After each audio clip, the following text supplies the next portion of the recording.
If I woke up tomorrow and my crypto portfolio was sitting at exactly $0, I wouldn't panic. In fact, I'd probably be more successful starting from scratch today than I was 3 years ago with a full wallet.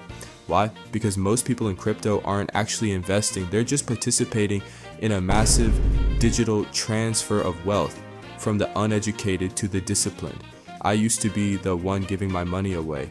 I fell for the hype, I trusted the wrong experts, and I treated my bank account like a lottery ticket.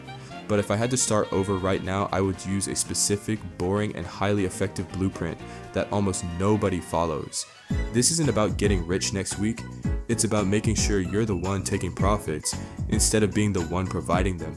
The harsh truth is, most beginners don't lose money from bad luck, they lose because they have no idea what they're doing. I made every mistake in the book when I started, buying random coins, following the hype, trusting the wrong people. I paid the price so you don't have to. If I had to restart today with $0 and zero portfolio, this is exactly the step-by-step process I would follow. Step 1. Keep everything simple. When you first get into crypto, it feels like walking into a massive casino. There are thousands of coins flashing at you promising insane returns. I wouldn't chase random altcoins or try to find the next 100 times gem. I'd start strictly with the basics.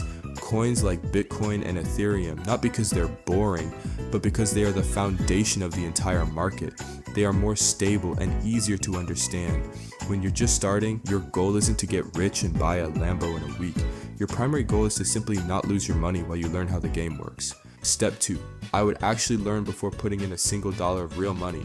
The craziest thing about crypto is that most people do it completely backwards. They invest $1,000 first, watch it drop by 80%, and then they start Googling what a blockchain is. That's why they lose. I don't mean you need a college degree in computer science, but I would spend at least a week understanding the absolute basics.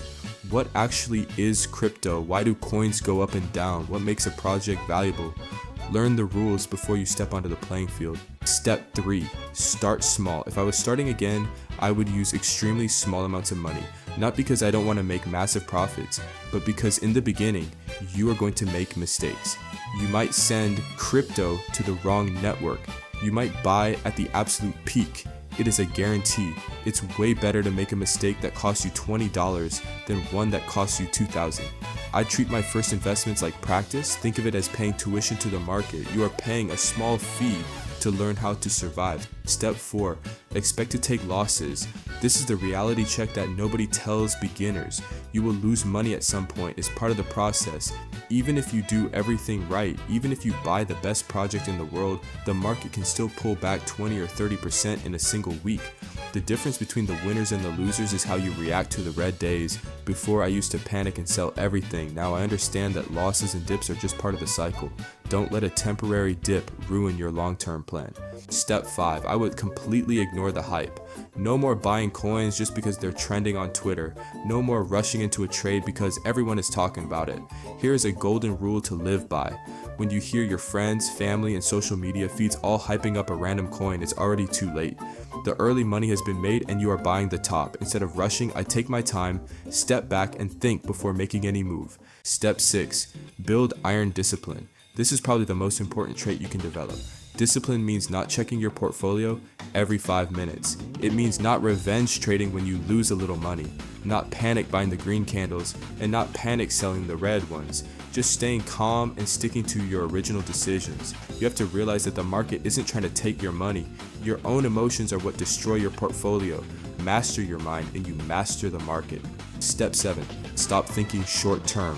If I could restart, I would permanently delete the get-rich-quick mindset from my brain. No more trying to execute quick flips. No more trying to double my rent money overnight. I'd focus entirely on the long game. The crypto space is a marathon. The people who actually build generational wealth in this market aren't the ones day trading on massive leverage. They are the ones who buy solid assets, secure them, and stay in the game the longest. Time in the market always beats timing the market. If I'm being completely honest, I really wish someone had sat me down and told me all of this when I first started. It would have saved me thousands of dollars, countless sleepless nights, and a lot of terrible decisions. But at the same time, making those painful mistakes is exactly what taught me how to win. So if you're at the beginning of your journey right now, just take a breath, take it slow. You don't need to rush, the market isn't going anywhere. If you follow this blueprint, you are already miles ahead of 90% of people getting into crypto today. I'm still learning and adapting every day, but this is exactly what I'd do if I had to start over. If you want more real, no BS crypto content like this, no hype, just facts, make sure to hit subscribe. See you in the next video.